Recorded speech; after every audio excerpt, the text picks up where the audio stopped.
Paranoia, Prejudice, and Pariahs. How Philip K. Dick Foresaw the Fallout of Social Media. An essay by Tyler Houston. Empathy has been thought to be a unique aspect of the human experience, a cornerstone of consciousness by many throughout the ages, though that assumption has largely been disproven through animal studies. Elephants and dolphins, among others, seem to mourn their dead, for example. However, it is in the annals of philosophy, later science fiction, and especially postmodernism where the debate as to whether the human experience has a grander meaning or purpose rages. Philip K. Dick centers such questions about the human experience in his pivotal dystopian novel Do Androids Dream of Electric Sheep, and in doing so offers fascinating foresight into the potentials and consequences of a shared empathy through technology. Mercerism's empathy box. The process of engaging with an empathy box, as described, while quite different from any technology today, is likely a critical observation of humanity's reliance on technology for our daily needs, especially emotional needs. And regardless of the technology's alien qualities with respect to life in the 21st century, it may share some common critical sociological similarities to modern social media. If Dick's vision of the future holds some truth, that begs the question, do we live in an age of simulated Mercerism thanks to social media? And if so, what can Mercerism reveal about our digital lives that readers of the text may learn from? Though Dick intended for Mercerism to critique humanity's increasing reliance on technology in the context of what existed around him in the late 1960s, he was also extrapolating, as postmodern artifacts tend to do, what the ramifications were of the world he saw emerging in the future. Ramifications that predicted not the technology, but the interpersonal manifestations of Mercerism through social media.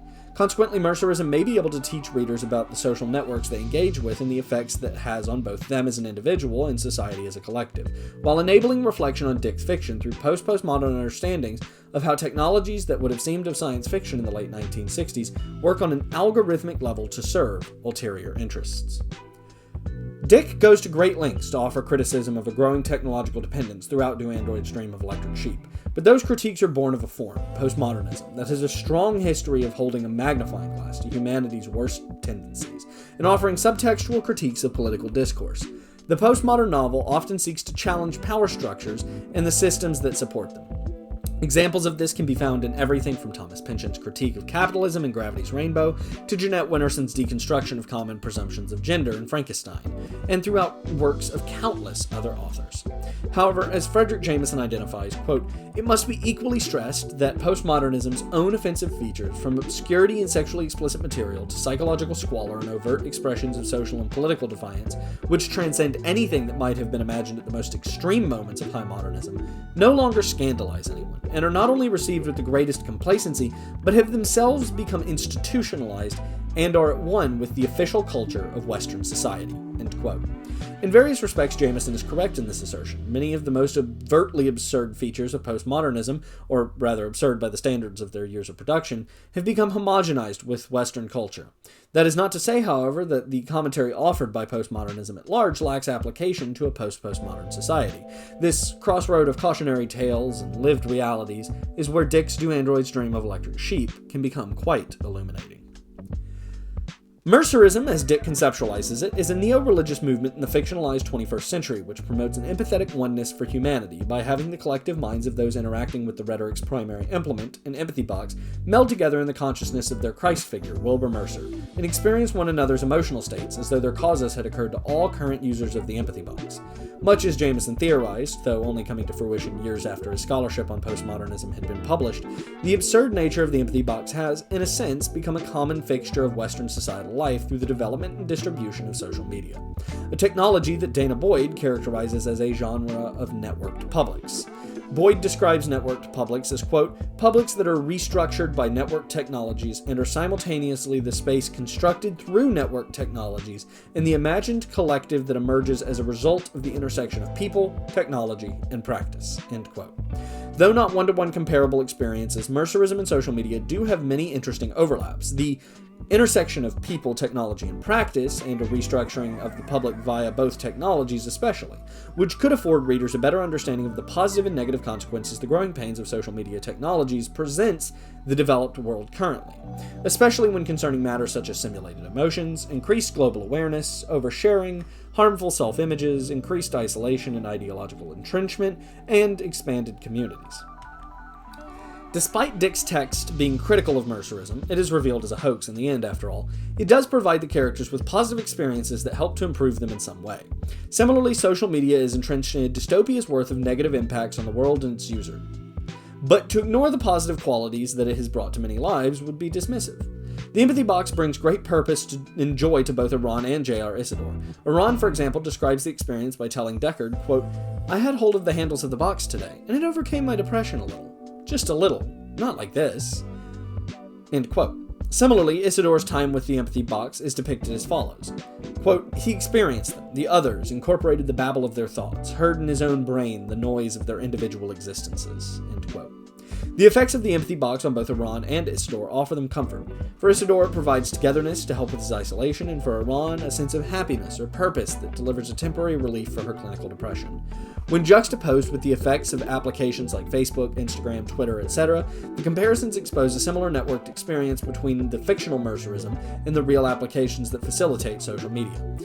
Boyd characterizes social network sites as, quote, "constructing a public or semi-public profile with an abounded system, articulating a list of users with whom they, the user, share a connection, and viewing and traversing their list of connections and those made by others within the system." End quote.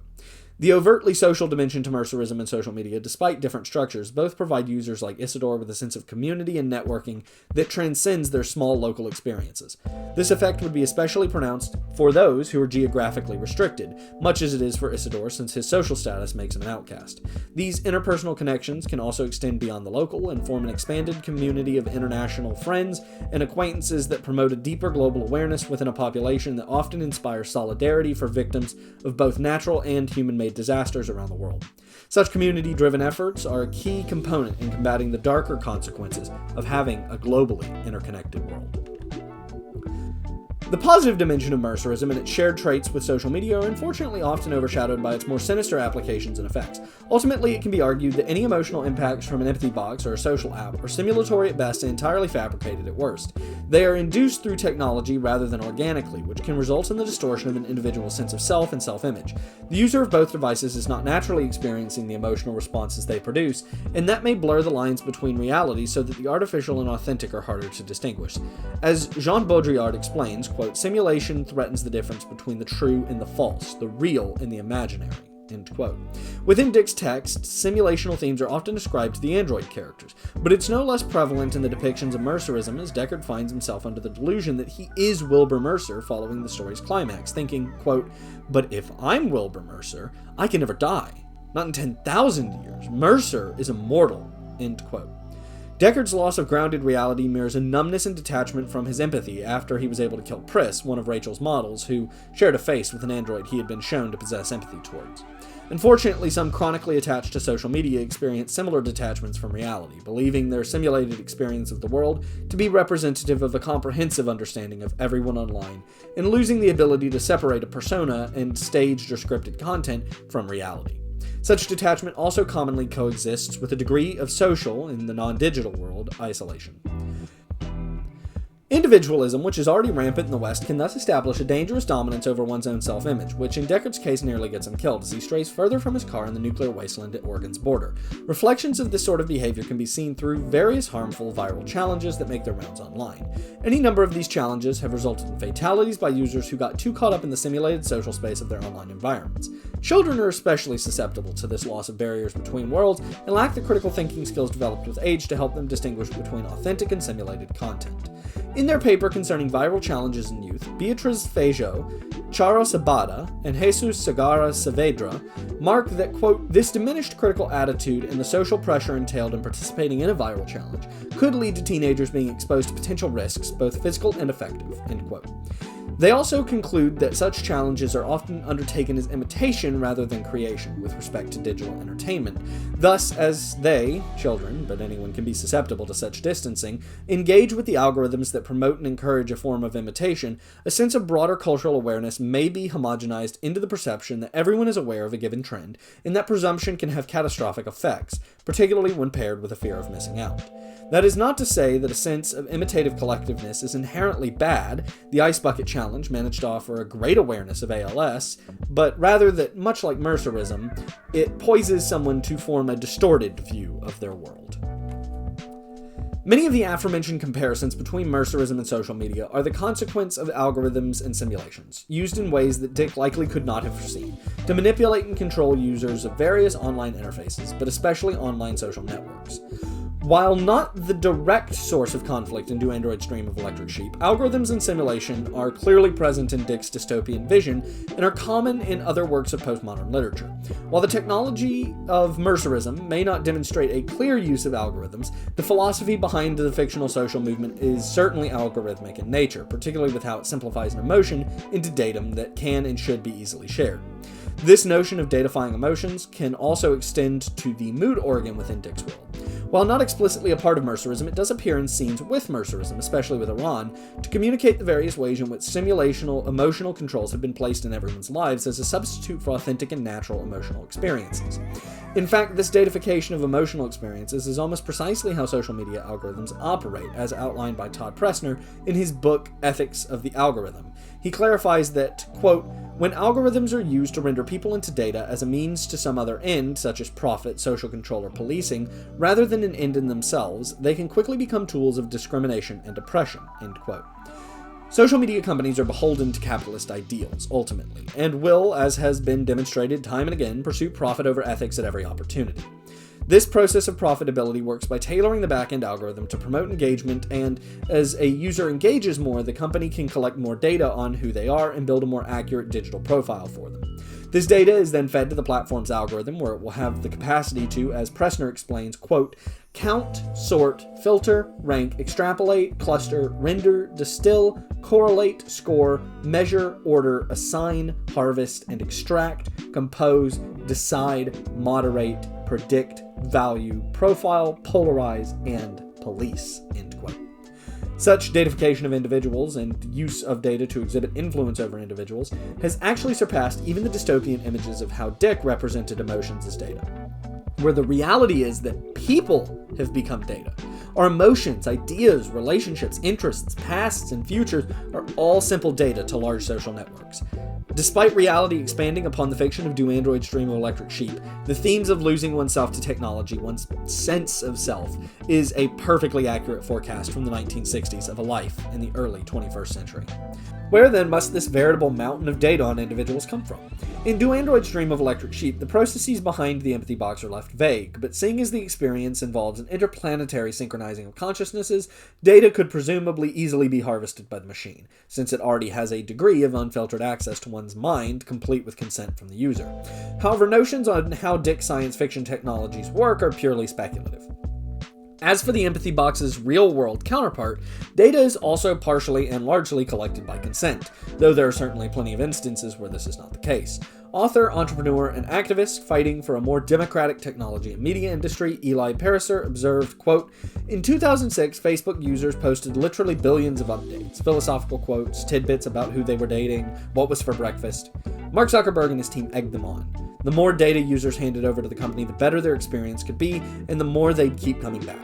Early on, they'd added the ability to upload photos, and now Facebook had the largest photo collection in the world. They encouraged users to post links from other websites, and millions were submitted. By 2007, Zuckerberg bragged, we're actually producing more news in a single day for our 19 million users than any other media outlet has in its entire existence, end quote.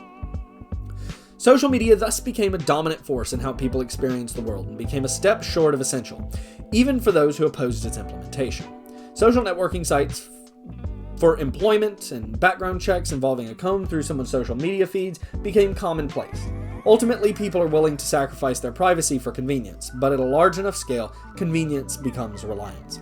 Iran and Isidore are reliant on Mercerism to manage their emotions, and 21st century citizens of the developed world are reliant on social media to get their news, jobs, friends, and, though admittedly to a less science-fictional degree than in Dick's novel, their emotional states. Similar themes of technological reliance are also foundational to much of postmodern art broadly, as Jameson explains, quote, our faulty representations of some immense communicational and computer network are themselves but a distorted figuration of something even deeper, namely the whole world system of present-day multinational capitalism." End quote.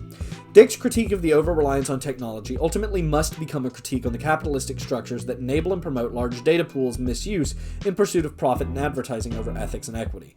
Jameson continues, quote, "It may be somewhat less obvious the degree to which current fantasies about the salvational nature of high technology, from chips to robots, fantasies entertained not only by left as well as right governments in distress, but also by many intellectuals, are essentially of a piece with more vulgar apologies for postmodernism." End quote. Dick's work clearly, though being postmodern, does not depict technology as a salvational mechanism, but rather as a risk in its own capacity. That risk can certainly be palpable in the current media climate, especially with concerns about artificial intelligence on the rise. And while social media companies do little to assuage such concerns, users are often more complex than a black and white stance on media ethics. However, algorithmic meddling is driving groups to be more polarized.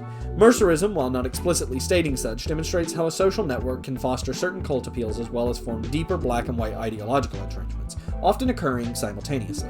Mercerism, after all, is a religious movement that has captured the overwhelming majority of the human race. Though not objectively political, or at least partisan in its depiction, the reality of what Mercerism demonstrates as manifested in our real social networks is that the risk for political and religious ideologies to hijack the algorithms and form echo chambers is very prominent.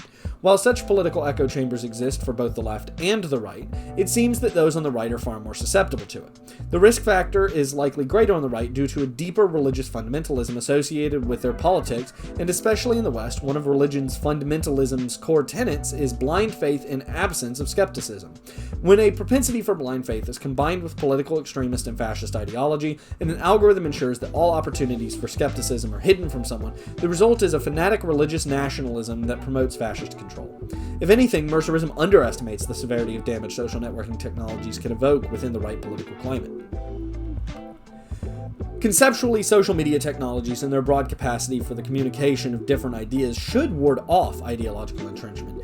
But, as with Mercerism, it seems to create an unwavering loyalty to what one believes rather than an objective truth, as algorithms for social media are tailored to each user's preferences and thus feeds them specific content to their beliefs rather than objectivity. Mercerism demonstrates such qualities at the end of Dick's novel when it is debunked as a hoax and Deckard remarks, quote, "Mercer isn't fake unless reality's fake. I'm afraid that I can't stop being Mercer. Once you start, it's too late to back off." End quote.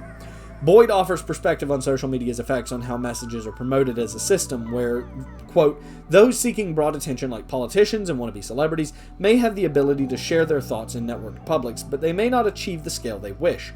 The property of scalability does not necessarily scale what individuals want to have scaled or what they think should be scaled, but what the collective chooses to amplify." End quote. While Boyd's perspective echoes truths from 2010, the modern algorithms incorporated into each social networking site are now the arbiters of content amplification. Now, those seeking broad attention, like politicians and wannabe celebrities, can often, as members of the capital class, acquire or create social networking platforms that are designed at an algorithmic level to further entrench certain groups in their beliefs, particularly groups that serve the political or business motive of those behind the application. Such practices reveal, according to Pressner, that, quote, "Algorithms are used to disadvantage certain groups, reinforce racism and sexism, replicate inequitable social structures, reify class hierarchies, and amplify extreme viewpoints." End quote. Every ill effect of social algorithms that Pressner identifies is not always a byproduct or side effect, but can often be fully intentional and remain disguised under the banner of free speech. This trend of extreme hateful rhetoric is deeply apparent on Twitter since its acquisition in 2022, where policy changes led to the unbanning of right-wing political extremists who have since returned to posting fascist rhetoric, racist comments, sexist sentiments, and encouraging others to follow in their example. The consequence of platforming such voices is that cults of personality can form around individuals, especially those that serve as a foundation for rising fascists, and Deckard's quote takes on startlingly relevant meaning. Quote, "Public figure isn't fake, unless reality's fake. I'm afraid that I can't stop being public figure's follower. Once you start, it's too late to back off." End quote. Furthermore, the issues of racism, sexism, homophobia, transphobia, ableism, etc. that are being propagated through sites like Twitter, though this disturbing quality is not new, the unbanning of this type of speech has made it worse, might also have echoes in Dick's text. While the novel seems inseparable from extremely inappropriate values, Rachel being described as childlike during a sex scene, overt sexism directed towards all major female characters by the narrator, and the mistreatment of characters that seem to evoke individuals with mental or learning disabilities, that too, though likely unintentionally on Dick's part, can be read as an omen of what the world could be like under the ill effects of social networking technologies. This reflection of our world may especially be seen through Isidore's treatment. Dick's fictional society has labeled IQ categories such that Isidore is dubbed a chicken head and not allowed to immigrate off-world among other restrictions. He's also the only character to demonstrate empathy towards every thinking being he encounters, android, spider, and human alike, and yet he suffers only abuse for it. To be clear, the disgusting values represented in the book are not depicted in such a way as to be written off as simply part of the dystopia, but rather are manifesting forms that they are of the unacceptable quality of values from yesteryear and seemingly more on behalf of the author than the text. However, in the context of the dystopia, which is a conscious reading decision under the acceptance that such themes were likely not intended to be viewed in this way, the abuses of the past still run rampant beneath Mercerism. Similarly, unchecked or unfiltered speech on social networks enables and promotes a comparable and sometimes more vitriolic response to social issues such as racism, sexism, homophobia, transphobia, ableism, etc. The unmediated presence of such rhetoric is not only harmful to members of those communities directly, but also indirectly, as it provides inspiration and twisted education for the next generation of bigots to follow in the tainted footsteps of their predecessors. Much like with other forms of rhetoric, this hate can be elevated by the algorithms of various sites, depending on what metrics they use to gauge engagement and how they promote high engagement posts. For all the dystopian discussion, though, does Do Androids Dream of Electric Sheep offer solutions, even subtextually? And can any methods for addressing the issues social networks pose be divined from Dick's text? At surface level, the dystopia depicted in the novel's pages is pretty bleak and the outlook does not fare much better. However, Mercerism offers one light that can also be seen through social media that may help to survive and overcome the challenges presented to both the fictional world as well as our own. Ultimately, social networking technologies are designed to connect people. Each misuse of the technology is an insult to its purpose and runs counter to its original design. A design that centers community and togetherness above all else. Much like Deckard needs to be reminded that he's not alone near the novel's end, so too should those on social networks remember that they are one of many that are required for the system to function, and that gives them power should they choose to act. When seeking advice from Mercer, Deckard is given the following advice back. "How can I save you?" the old man said, "if I can't save myself?" He smiled. "Don't you see? There is no salvation." "Then what's this for?" Deckard demanded. "What are you for?" "To show you," Wilbur Mercer said, "that you aren't alone. I'm here with you, and always will be. Go and do your task, even though you know it's wrong." "Why?" Rick said. "Why should I do it? I'll quit my job and emigrate." The old man said, "You will be required to do wrong no matter where you go. It is the basic condition of life. You will be required to violate your own identity. At some time, every creature that lives must do so. It is the ultimate shadow, the defeat of creation. This is the curse at work, the curse that feeds on all, everyone in the universe." This passage from just prior to the climax of the novel is not a perfectly optimistic outlook on how to resolve the issues facing our fictional or real future, though some valuable lessons are contained within that readers could harness to help them grapple with the ever-changing world around them. For example, the notion that all people must encounter a moment in their lives when they shatter their sense of self and commit a wrong that runs counter to who they are on a moral and ethical level is a bit too simple, but a softer read of the core of that passage reveals a nugget of truth. Everyone will encounter a moment in their life when they are presented with a dilemma that makes them question what their ethics are and gives them pause before proceeding. The optimistic reading of this passage is as follows. There is no external salvation from our problems, but one may be forged by us. We must acknowledge that we are not alone. Our social networks unite us like never before, despite their best efforts at sowing division. Our unity gives us strength, and fleeing from difficult ethical moments will not allow us to escape all ethical moments thereafter, so they should be challenged head first. The issues facing society in the early 21st century are in many ways unprecedented, but are in others an all too familiar tale. Social media as technology plays a huge role in shaping our shared global society. However, it must fall to a well-informed and active public to resist the technology's misuse and steer it towards a future that elevates its best traits while keeping bad actors as far away from the back-end algorithms as possible. There is no one specific action that everyone can take to ensure that social networking technologies are no longer mishandled, but ensuring that strong, large communities are built both online and in the real world, which seek to help people be informed about the networks they use, will enable and empower change that benefits the common person. Some shifts in the market in response to the mishandling of social media are occurring. As this is being written, Blue Sky is gaining traction at an incredible rate in response to the many aforementioned issues arising with its largest competitor, Twitter. Things, like in Dick's dystopia, can look bleak, but collective community-focused and driven efforts are essential to maintaining morale and pushing for change in the face of fear, confusion, and prejudice, all common experiences online, and especially on social media. While mercerism and social media may seem an unlikely pair at first, it is the way they both connect people that is most compelling. Did Dick predict social media and new Android streaming relationship? No. But he did foresee some of the ill effects of a highly networked public. After all, his work went on to inspire the film adaptation Blade Runner, which itself is often credited as the first cyberpunk work, and cyberpunk as a subgenre is transfixed by the consequences of a hyper-networked future, among other questions about technological over-reliance and ethics. Neither mercerism or social media are wholly positive or negative entities, but instead, much like everything in Western life, they are nuanced and complicated, and ultimately byproducts of capitalism. As Jameson writes on the Lessons of Karl Marx, quote, "The topic of the lesson is, of course, the historical development of capitalism itself. In the deployment of a specific bourgeois culture, in a well-known passage, Marx powerfully urges us to do the impossible, namely to think this development positively and negatively all at once, to achieve, in other words, a type of thinking that would be capable of grasping the demonstrably baleful features of capitalism, along with its extraordinarily liberating dynamism simultaneously, within a single thought and without attenuating any of the force of either judgment." End quote. Consideration without judgment, discussion without motive, and philosophy without compromise. What Jameson's reading of Marx offers this discussion is a glimpse into how to best combat the most negative features of capitalism as they manifest in our social media.